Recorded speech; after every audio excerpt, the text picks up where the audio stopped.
할렐루야. 오늘도 함께 마태복음 말씀 묵상하는 모든 분들 반갑습니다. 먼저 오늘의 본문을 읽겠습니다. 오늘 말씀은 마태복음 5장 10절부터 12절까지입니다. 의를 위하여 박해를 받은 자는 복이 있나니 천국이 그들의 것임이라. 나로 말미암아 너희를 욕하고 박해하고 거짓으로 너희를 거슬러 모든 악한 말을 할 때에는 너희에게 복이 있나니 기뻐하고 즐거워하라. 하늘에서 너희의 상이 큼이라. 너희 전에 있던 선지자들도 이같이 박해하였느니라. 아멘.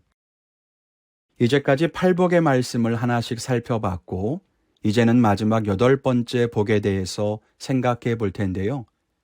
마지막은 의를 위하여 박해를 받은 자는 복이 있다는 것입니다. 팔복은 지금까지 같은 구조로 이어져 왔는데요.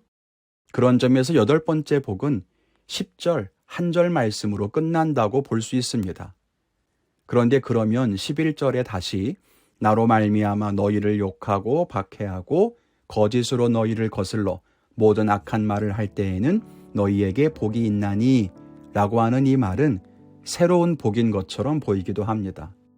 그래서 어떤 사람은 이것이 팔복이 아니라 구복이라고 하기도 합니다. 그런데 일반적으로는 11절과 12절 말씀의 내용이 10절과 같기 때문에 마지막 복에 대한 부연 설명으로 보기도 합니다. 그렇다면 이상한 게 하나 있죠. 다른 복은 그냥 한 절 말씀으로 끝나는데 왜 마지막 복에 대해서는 부연 설명을 하시는 것일까 하는 겁니다. 오늘 함께 말씀을 묵상하며 은혜를 나누기를 원합니다. 첫째로는 박해는 하나님의 편에 서 있다는 증거라고 하는 겁니다. 예수님이 복이 있다고 하셨던 7가지의 말씀은 모두 예수님을 따르는 사람에 대한 말씀입니다. 심령이 가난한 자, 애통한 자, 온유한 자, 긍휼히 여기는 자 등 모두 우리가 어떤 사람인가 하는 것에 초점을 맞추고 있습니다. 우리의 내면이 어떤가, 우리가 어떻게 사는가에 대해서. 그런데 마지막 이 말씀은 우리의 어떠함에 대한 말씀이 아닙니다. 세상이 우리에 대해서 어떤 태도를 갖는가 하는 것에 대한 이야기입니다. 즉, 의를 위하여 박해를 받는다는 것은 우리가 결정할 수 있는 것이 아니라는 것입니다. 오직 다른 사람들이 혹은 세상이 우리를 적대시하고 박해할 때에 가능한 거죠. 그래서 오늘의 말씀은 내가 어떠한가가 아니라 나와 세상의 관계가 어떠한가에 초점을 맞추고 있습니다. 세상이 나를 박해한다는 것은 우리가 세상의 편이 아니라는 증거입니다. 세상이 나를 미워해야 박해하겠지요. 그러니까 우리가 세상에서 박해를 받는다는 것은 우리가 세상의 편이 아니라 세상의 반대편인 하나님의 편에 서 있다는 것을 의미하는 말입니다. 물론 여기에는 한 가지 단서가 붙죠. 그냥 세상의 핍박을 받는 것이 아니라 의로 인해서 박해를 받아야 한다는 것입니다. 여러분, 우리는 하나님께 많은 복을 구하고 있지 않습니까? 그래서 세상에서 편하게 살고 싶고 세상에서 높아지고 싶어 하죠. 무슨 말입니까? 우리는 세상 속에서 호의호식하고 안락한 삶을 살고 싶어 합니다. 우리가 세상의 방식과는 다른 삶을 살고 싶어 하지는 않는다는 것입니다.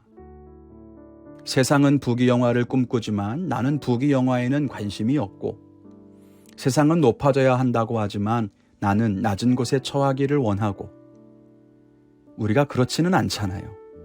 그래서 우리는 하나님이 주시는 복을 통해 세상의 편에 서고 싶어 합니다. 그것이 잘못되었다는 것입니다.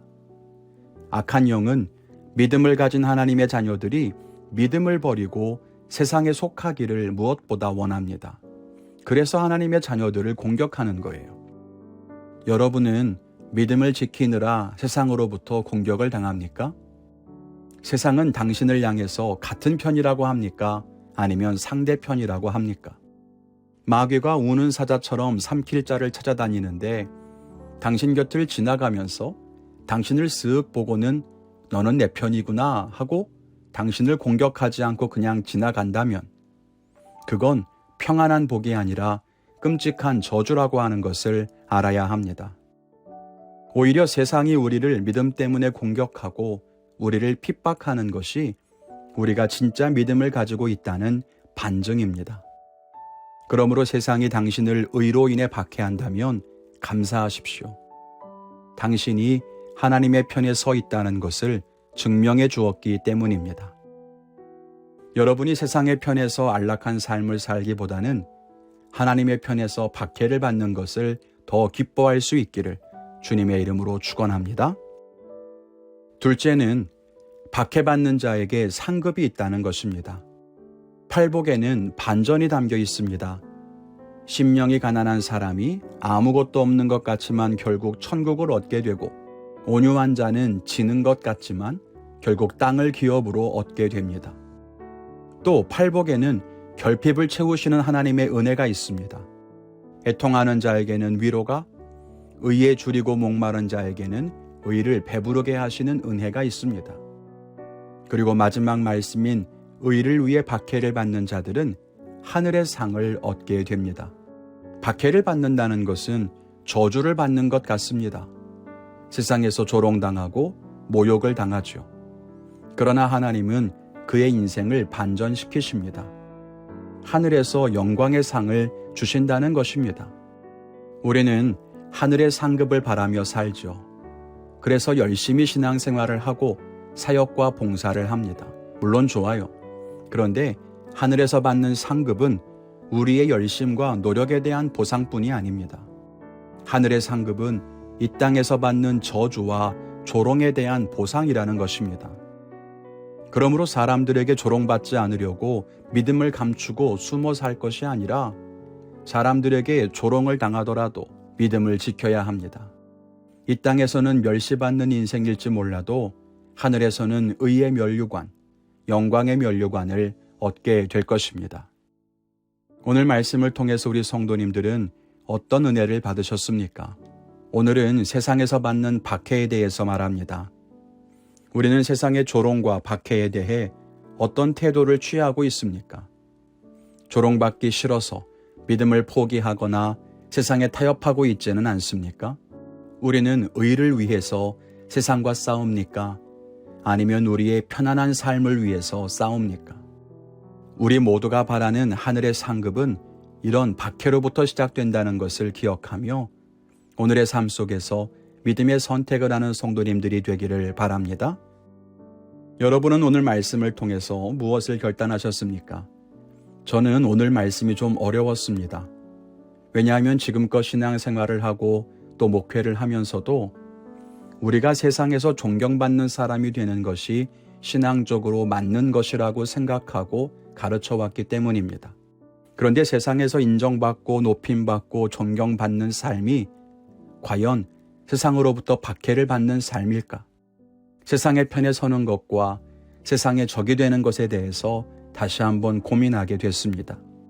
그래서 오늘 저는 이 문제에 대해서 더 깊이 고민하고 또 말씀을 묵상해 보려고 합니다.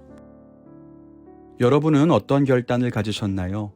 그 결단을 가지고 하루를 살아가면서 하나님 안에 승리하시기를 주님의 이름으로 축원합니다. 감사합니다.